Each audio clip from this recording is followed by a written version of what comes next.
many different types of people, Yeah. and so it wasn't weird for me to listen to. What do you mean by so many different types of people, Charles? What I'm saying, you're encountering the queer, you're encountering the lesbian, you're encountering, all different types of people. For sure. Right. And so when I heard the bit that Dave Chappelle did, I laughed from a place of having watched it from behind the fence, right, so to speak. So, yeah. Okay. But I think even in the last episode, you were kind of, I guess, just candidly saying something about plus, and then even for that moment, I was like, okay, I don't know that. Oh yeah.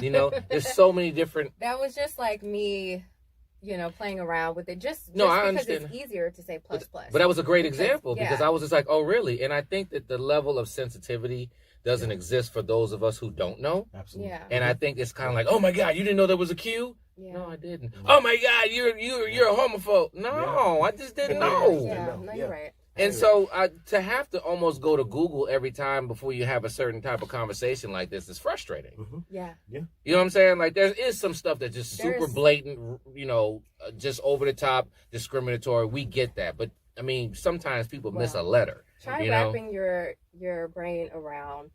Now there's a space for non-binary identifying individuals, which essentially means they would like to be referred to as they. See what I'm saying? So imagine, that's hard to say. Yeah. I've got a reservation for they. Like, So you're a pronoun now. Yes. Okay. That's so difficult. Yeah. But see, preferred pronouns. Yeah. People still trying to get down basic English. Yeah. And we gotta go and sometimes I do say this because my daughter's on the spectrum, right? Mm-hmm. And so the basics is a struggle for us, at times of boy and girl and whatnot. And so to see off in the distance something like that, I'm like, honey, I can't even understand it. Yeah. How do we, it's so much to teach. And so it's kind of like, if I reject it, let's say I reject that moment and say, I'm not teaching my daughter that. Some people will want to string me up because of that. And think that I'm being, back to your point before, Charles, about being threatening and I'm trying to send you back into the closet and all this. No, it's just sometimes I think I reserve the right to shut my brain off of certain things.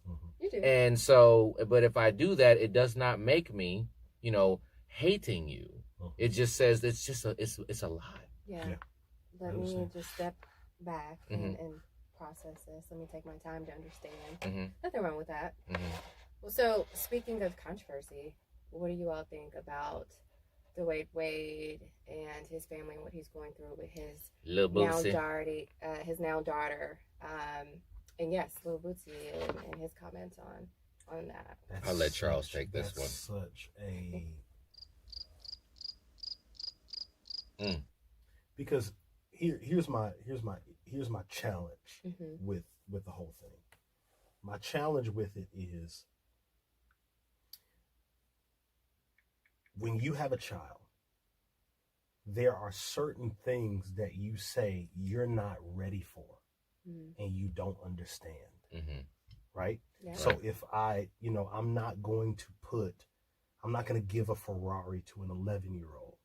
Right. You know what I'm saying? Because number one, you're not at the age to drive. Right? Right.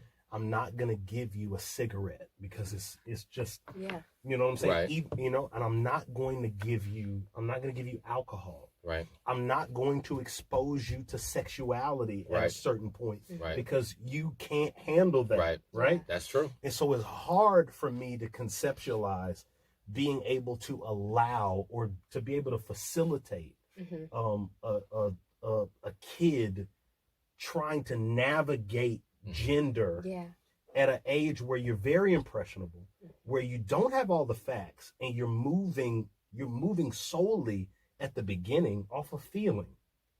And so it's hard for me to say I'm going to facilitate that and push it along. Right? Now, I don't mind conversating about it. I don't mind talking about it. I don't mind sympathizing with certain feelings and certain things and asking questions. Right. I believe, you set up an environment for that child to feel like, hey, you know what?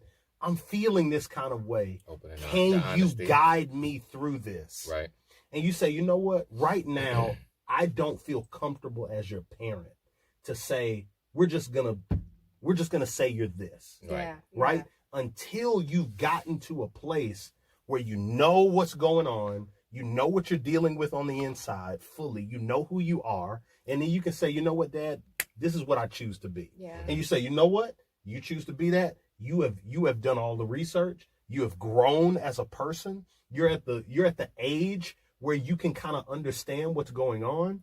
Where I wrestle with it is pushing it along. Understood. Because it's not a because I'm going straight off of the fact that like we have this cap of age for so many different things that adults are even still trying to figure out. Right. Mm-hmm. It's adults that are still trying to figure out, do I want to be a man or do I want to be a woman? I feel like this. And they're still trying to navigate that. So imagine at his age what he's dealing with. Yeah. Right. And that's hormones is running. And so for me, I'm going to add extreme passion.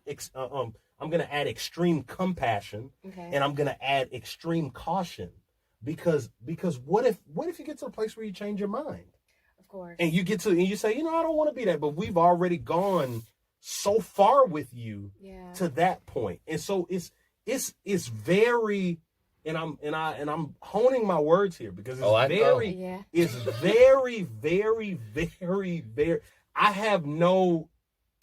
Well, I get it. You don't have the answers, right? I don't have the answers for that. But frankly, I respect that. I respect your take on it, because you would be, as a parent, doing the right thing by trying to be understanding, trying to be compassionate, and in some ways guide your child, because through adolescent years, you guys know things change every day. Right.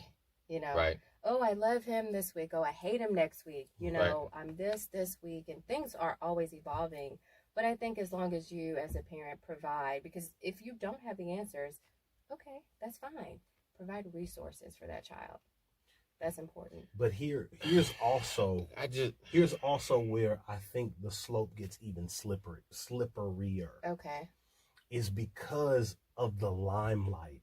Thank you. And that's But here, hold on. You have to think about this. Okay. In that culture, Hollywood, and when you're talking about, you got two very high profile parents, the way you deal with that situation says everything. It says everything about your endorsements. It says everything about the way that people are going to perceive you in that circle. That's very so true. if Dwayne was to take a stance of, I don't know what's going on, and I'm not going to push you in that direction. So politics, you think?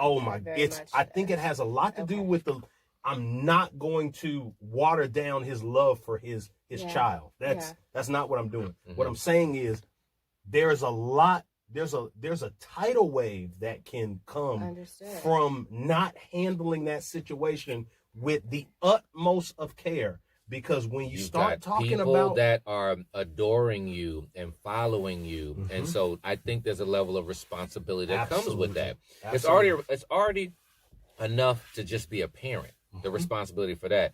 But you do have a following, and so I think that the level of caution, and that's where the aggressiveness from the Lil Boosies of the world, like, yo, wait, hold on, you know what I'm saying? Well, now he came across in a manner that was not going to be received. Yeah. But I mean, hey, he did the same thing to Kappa like 3 weeks ago, right? And it's kind of, that's what I'm saying. So, but the point is that, so that reaction from Lil Boosie was kind of like, in my opinion, the uneducated way of what you just said. Yeah. Of, wait a minute, there's a responsibility that you got here, and now you can run your household up and down and all the way you want to. Y'all could just eat crayons every morning if you want to. Who cares? But you got people who are watching. And it's almost like the Charles Barkleys of the world when he was just like, I am not your role model. And then people came, I was like, well, dude, if you accept this type of title and positioning and doing this stuff, you might be doing it. People are looking to you. Yeah. So you have to be a little bit more methodical about what you do, because there are people out there that are going to do exactly what you just did. So let's talk about the households that are unnamed. We don't know these people, but this is still a real life thing that's happening. You know, there are children that are trying to come out to their parents. They're not getting the acceptance, or they're getting that this is my way or the highway, you know, that old fashioned discipline that we have come up to. You know, we've been accustomed to that. That's part of our culture. But is that right? So what would you do? I'm asking you guys, what would you do as Black fathers if your child came to you, man, or a young lady or a young man, and said, hey, I'm struggling with my identity, and I want to be the opposite gender. Help me. Yeah. What's your next step? That's honesty. 30-second answer. My answer would be because of my faith, of me standing on that and those levels of principles. And so inside of my faith, this is something that I would have to, you know, more hand over to my bishop. More go into prayer about, because based upon my faith, this is not something that should be followed. Now, so that's, as a parent, that's the first go-to that I'm going to go to. I'm not going to stick them in football or stick her in dance, because that's statistically, there's no sense in. And for anybody who thinks that your son's not tough enough, so that's why he's gay, or your daughter's and I can appreciate that of spiritual guidance. But in the event that goes nowhere, and your child is still unfulfilled in that of, hey, I'm still crying out for help. What do you do? Because now this is not necessarily Bishop's problem, but this is your problem. This is your child. So how do you respond?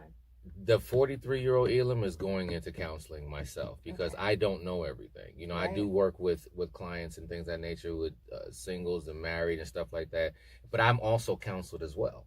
So because I don't have all the answers. So that's something that in this moment, the maturity of me would say I need to go seek counsel on this before I make a decision, you know, that could affect, you know, forever, or it could affect, you know, self-esteem or self-confidence and all that. So I have to look at all of that. And then I know the life that I've lived, I'm going to get an answer. I've never sought counsel and did not get an answer. Okay. What about you?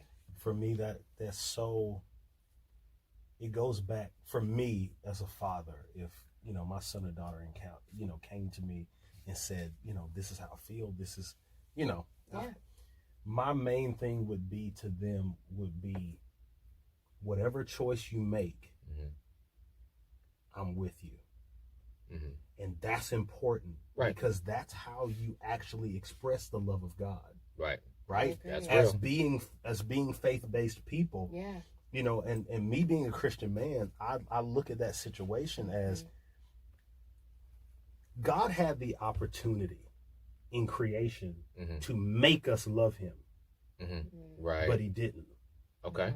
Because he knew the way that I'm going to be able to really express unconditional love is to give you the choice. Come on. To choose me. Right?